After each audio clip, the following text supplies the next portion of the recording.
Hello, Saad. Thank you very much for joining me for this interview. I saw a 7K win from you in the Wins channel. Now, I'll really want to go into that. But first, how are you?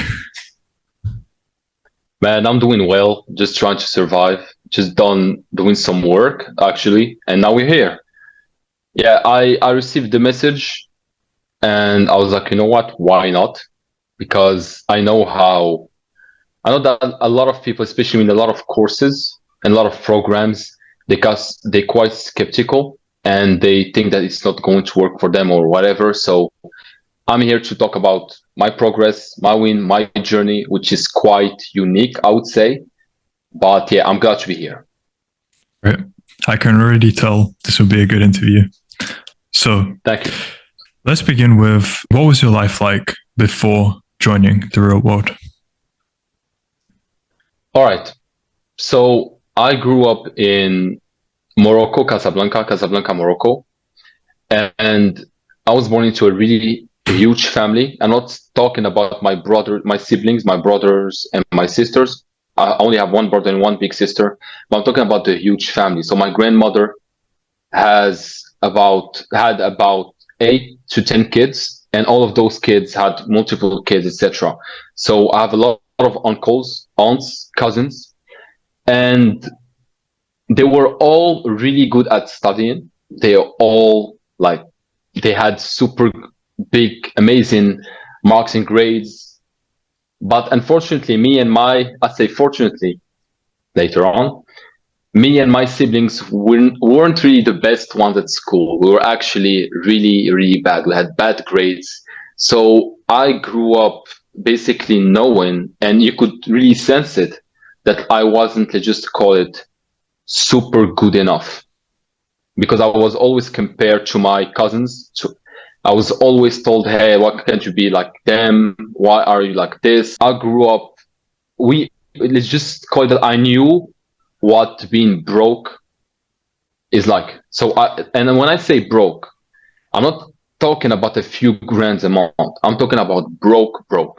So my father used to work, and at some point he went to work in another country. So he left me and my mother, like us and my mother, to basically here. He used to send some money, but we had some issues, so then he couldn't send us money for, let's just call it, a long time.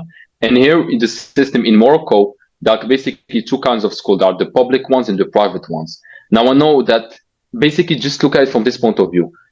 Our public schools are basically your guys. Our private schools, sorry, are basically your guys' public schools in the US and the UK.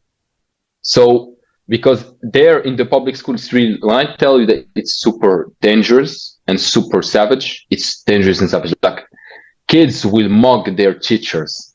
Like kids would fight with blades. That's at like Wow. 13, 14 years old. So then my mother made sure that we went to a private school. It was it was about like per kid, it was quite expensive, but then she just really sacrificed a lot. She worked jobs and jobs and jobs, and even my father, they sacrificed so much, man. Like I remember my mother working from 6 a.m. to 3 a.m. non-stop, and she was kind of like a culinary designer. So basically in the adverts of some, know what, there is food in an advertising on TV. Basically the one that makes it look beautiful, that's my mother's job. She used to get paid like shit wage, but she used to have like 1 gig every 2 3 months. So we really kind of survived thanks to my uncles for a long time, because they kind of like helped my mother, etc. So I know what being broke is. It didn't really make sense for my family that my mother really fought tooth and nails to keep us in our schools.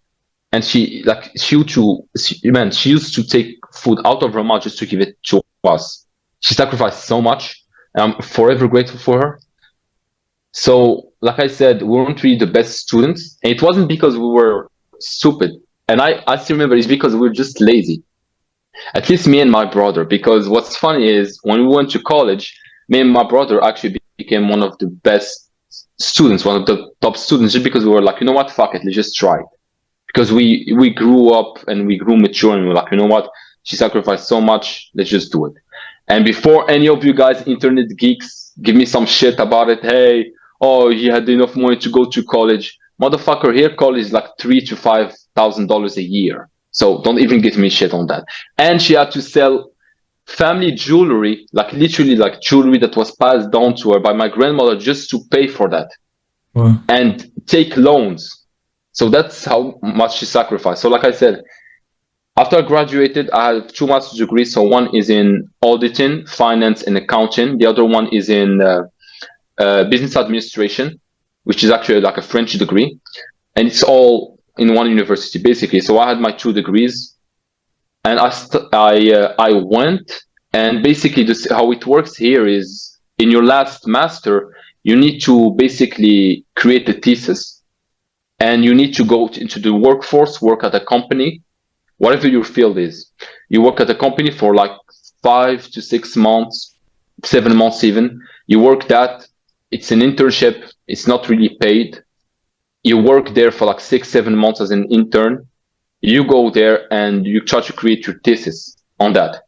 Basically, I did that and worked for like 7 months for free as an intern with no cash. And after that, after I graduated, I started getting paid as a banker. No, as a risk assessor, which is kind of like the biggest level of like big energy bank.